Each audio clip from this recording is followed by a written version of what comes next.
This is 5 on your side at 5. Focused on you.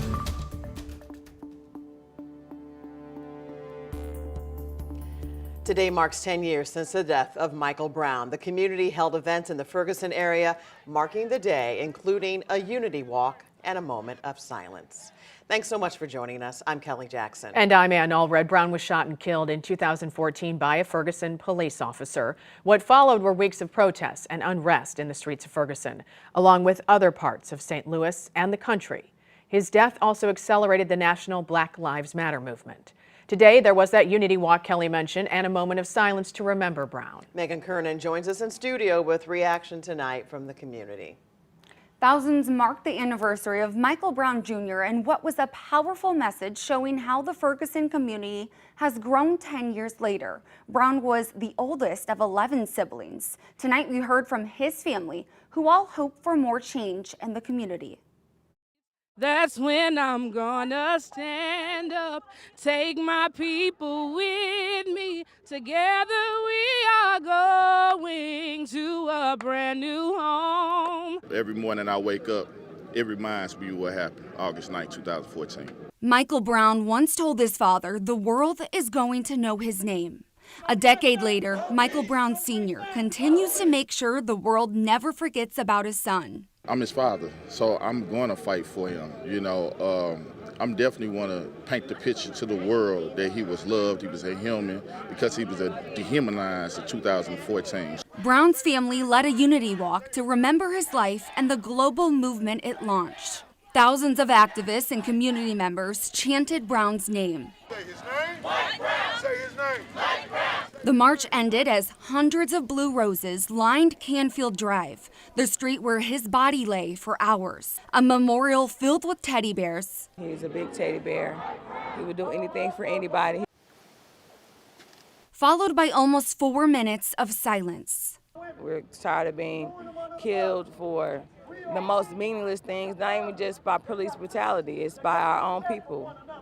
So we have to do better as a community before we have to expect someone else to do right by us. Brown's brothers and sisters wishing he was here to see them grow up. It's sad that he didn't get to live longer. His smile would just light up the room. He was a great big brother. We love you, Mike. Forever and always. Can you hear freedom calling me to answer? I'm gonna keep on keeping on. I can feel it. Brown's sister, who you just heard sing, will be singing tonight at the Black Ball Fundraising Gala at the Missouri History Museum. That's from 6 to 10:30 tonight. On Saturday, there will be a Heal Our Cities concert at the Harris Stowe State University from noon to 3. And Brown's death forever changed his family, as you saw in Megan's story. The man who shares his name, Michael Brown Sr., says it has been only in the last couple of years that he has been able to grieve the death of his son. We didn't get a chance to actually process until later on, when we finally took that moment, because it's like, we got to do this, we got to do that, we got to do whatever we need to do. Michael Brown's death created ripple effects in the community, and the anniversary is the reminder of the impact. Tonight, our Justina Cornell showcases how one nonprofit came to life following that unrest and how they're using art as an outlet. To coincide with Michael Brown's death, the organization Story Stitchers also celebrated its 10 years. In a 2-day youth empowerment summit, Story Stitchers had breakdancers, graffiti making, and a live podcast. Their work is meant to amplify youth voices by using creative outlets.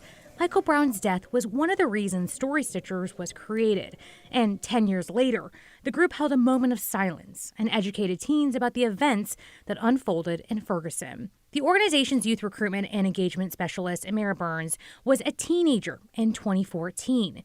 Burns wrote a poem about the pain and was introduced to Story Stitchers a decade ago, making this a full circle moment. I think 16-year-old me will actually be very proud for just being committed and sticking to it. I think 16-year-old me would appreciate the dedication and the hard work because this has actually been a goal to be able to foster the next generation and give back what was given to me. The summit doesn't end on Friday. On Saturday, the organization is also hosting an album release party and a Hall of Fame awards ceremony. Justina Cornell, 5 on your side. And you can see our special Race, Listen, Learn, Live, Voices of Ferguson. It's August 22nd at 7 p.m. The hour-long special takes a closer look at how far Ferguson has come since that day, the healing that's taken place, and the work that needs to be done.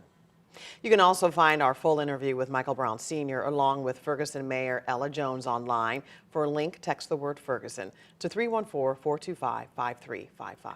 Now to some developing news out of Illinois. Just hours ago, the Sangamon County Sheriff announced he is stepping down. Many leaders have called on him to step down after one of his deputies was charged with murdering a black woman inside of her home. Sangamon County Deputy Sean Grayson was called to Sonia Massey's home in Springfield last month. He's charged with shooting and killing her as she was moving a pot of hot water. He's pleaded not guilty. Sheriff Jack Campbell says in part, the tragic death of Sonia Massey has been a heartbreaking event for our community.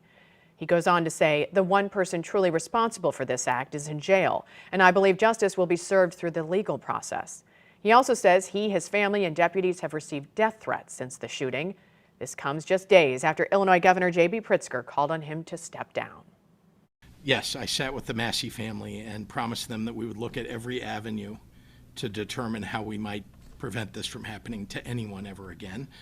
And I called for the sheriff's resignation because the sheriff has failed. Today, Grayson was in court where a judge denied his release from jail. His attorneys can still appeal. Tonight on NBC Nightly News, Nightly is taking a look at newly released surveillance video showing the former deputy's conversations with other deputies while in jail. That's right after the newscast. New details on the planned terror attack on Taylor Swift concerts. What we're learning about the suspect's plot. Plus, help for people who suffer from allergies, the new treatment that's available. She was recognized for her talent on the track, but it's what this Olympian wore during her competition that still makes waves today. And you look at the Paris forecast, temperatures back into the mid-80s as we go into tomorrow. Yes, it's going to be very nice for us in St. Louis as well this weekend.